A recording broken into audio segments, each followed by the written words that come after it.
Hello and welcome back to my channel. My name is Kim. If you're new here, thanks so much for stopping by. I hope that you will stick around by hitting that subscribe button down below. So today I am here to talk about my October TBR.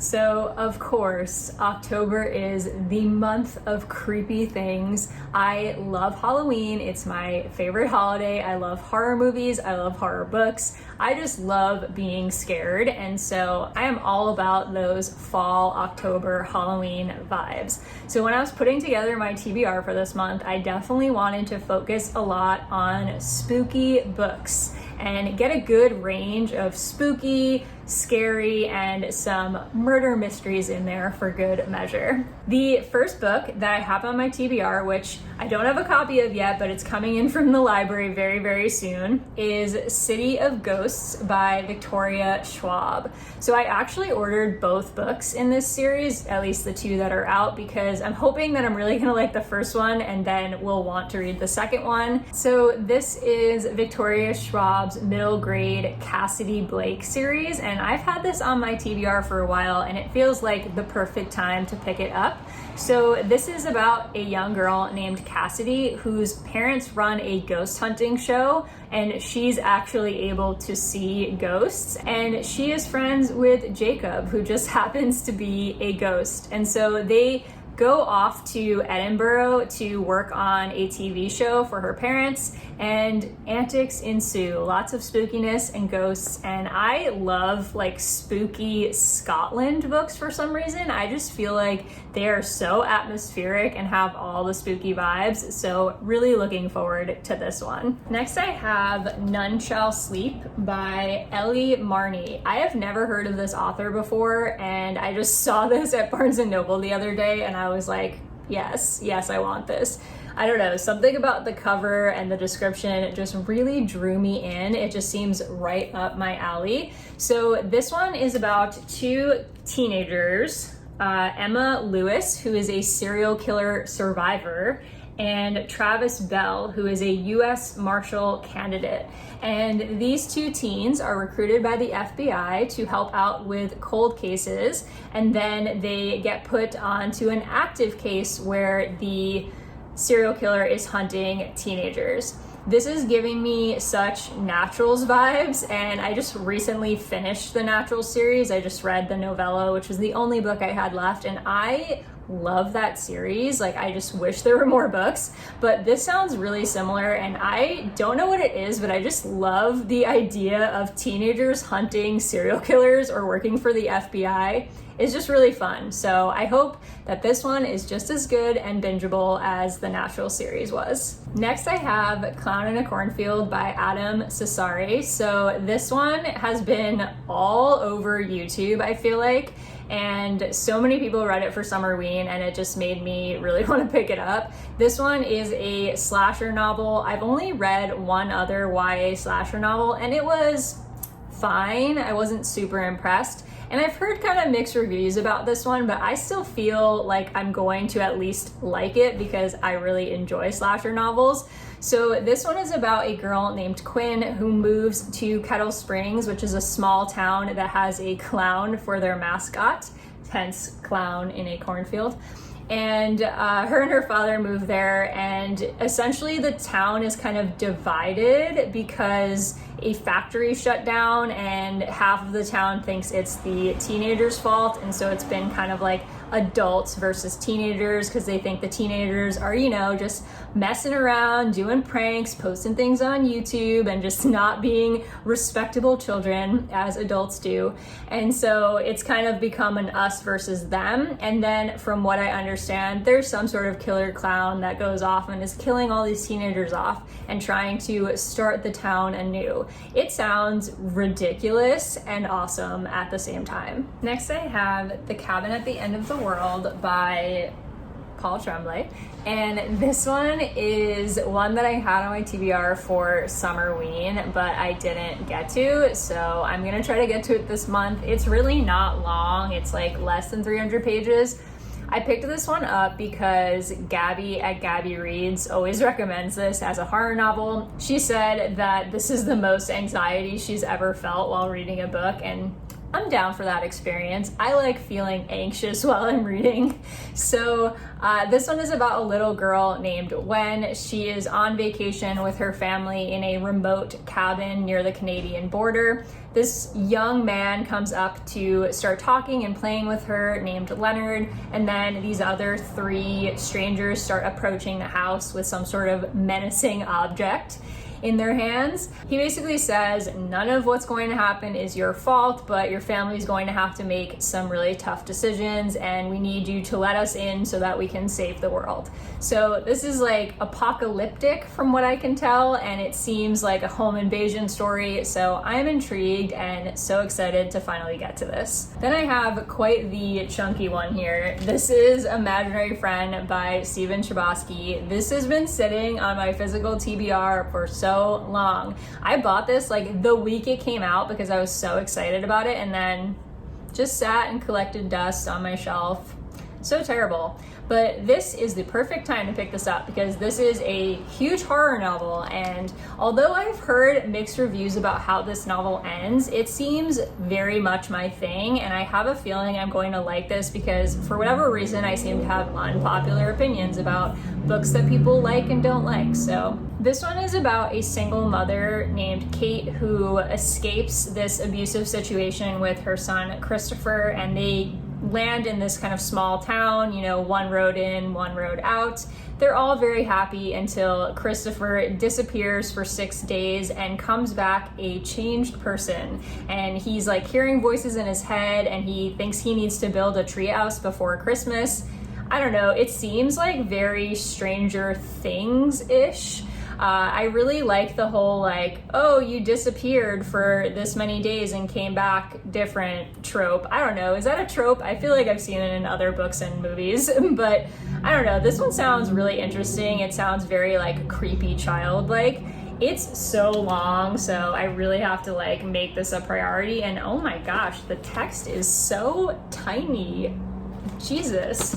This one's gonna take me a while, but I'm definitely gonna finish it this month. Next, I have my Stephen King for this month, which I'm so excited about, and that is Pet Sematary.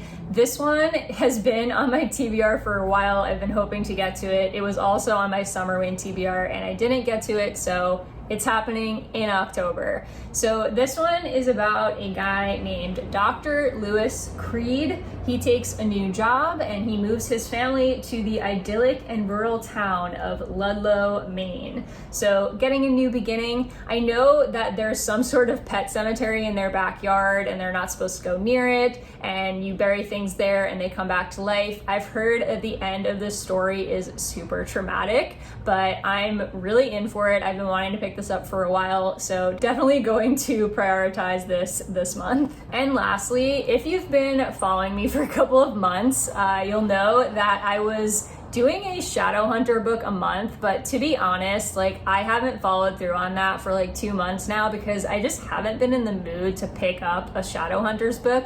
I have not been in the mood for YA fantasy at all, and for whatever reason I just don't feel the desire to enter the Shadowhunter world right now. So I'm gonna change that and make it just a series book because there are a lot of series that I am in the middle of and haven't finished and want to finish. And so I made a list for myself of series that I want to finish or at least catch up on if they're not fully out yet. And I'm just gonna read the books from that series each month to slowly try to catch up on that. So for this month, I decided to go with the Diviners series. I've only read the first book in it and I really, really enjoyed it. I have now the second book and I also got the third and fourth book from the library. So I am planning on just binging this series hopefully this month and getting through all 4 books because I feel like the reason I never follow through on series is because I let too much time go on in between different books, and I have terrible book memory because I don't know, I read a lot of books and then I forget what happened in half of them because there are so many plots like swimming around in my head. So I usually end up not picking up the next book because I don't remember what happened in the previous one and I just lose interest. This one I remember liking. It's super creepy. It's the perfect Halloween series, and I really do genuinely want to finish this series. So I'm going to try to just binge it and get through all 4 books this month so that I can finish the series and enjoy it in one fell swoop, like binging a TV show. If you don't know, this one is about a girl named Evie. It is a weird mix of like historical fiction, fantasy, and mystery, sort of. So Evie has this special power where she can touch an object and immediately know its history. And she is sent to New York City to live with her uncle because her parents, she does something that gets her in trouble and her parents send her there as a punishment.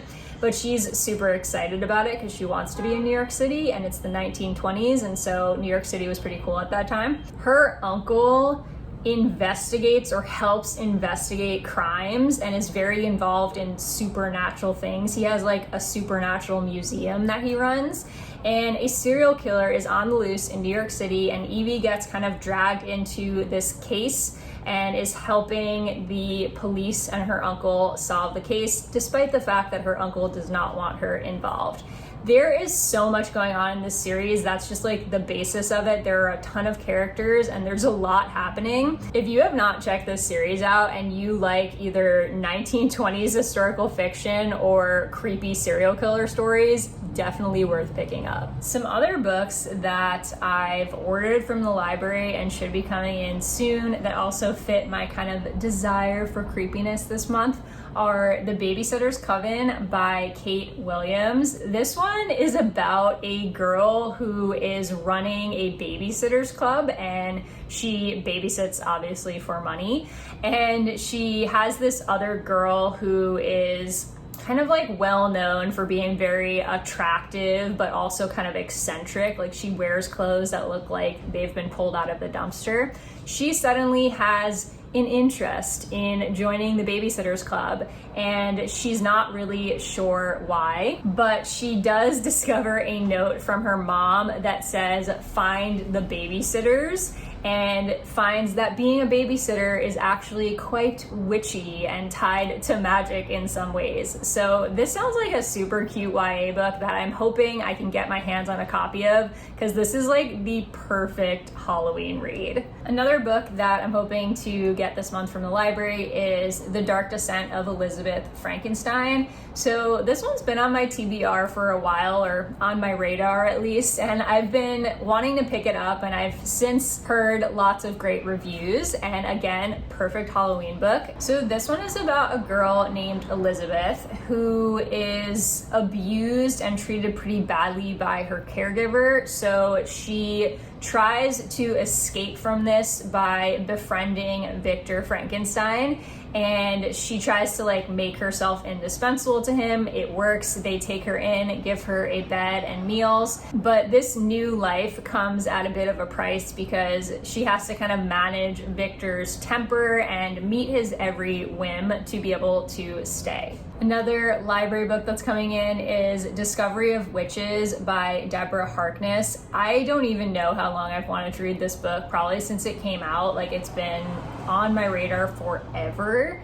And I figured I'm really in the mood to read like a witchy book right now. So I'm gonna finally try to get to it. So this one, from what I understand, is about this woman named Diana who finds this old manuscript. She is a descendant of witches, but she wants nothing to do with sorcery. And so she kind of like pushes it back into the stacks and doesn't want to deal with it. However, her discovery lets out this fantastical world full of vampires and demons, etc. Obviously this is fantasy, but it's witch-centered fantasy, so I feel like I'm gonna vibe with it this month. And lastly, another maybe / hope to get to book is A Good Girl's Guide to Murder by Holly Jackson. This is another one that I've had my eye on for a while, and I'm hoping to get a copy from the library. So this is about a young girl teen named Pippa. This is a YA mystery. A crime took place in her town 5 years ago. A classmate named named Andy Bell was killed, and they're convinced that this guy named Sal did it. Case closed. He's already been arrested and charged for the crime, but Pippa is convinced that he didn't do it. So for her final year project, she chooses to open up this case and try to figure out if Sal really did it and kind of investigate it on her own. I've heard so many great things about this book, and I love to just read any YA mystery that comes out because it's the combination of two of my favorite genres, young adult and mystery, so I'm hoping that I will love this one. That wraps it up for today's video. Thank you so much for watching. Let me know in the comments if you've read any of these books and what your spoiler-free thoughts were, and also let me know what's on your TBR for October. I will see you guys in the next video.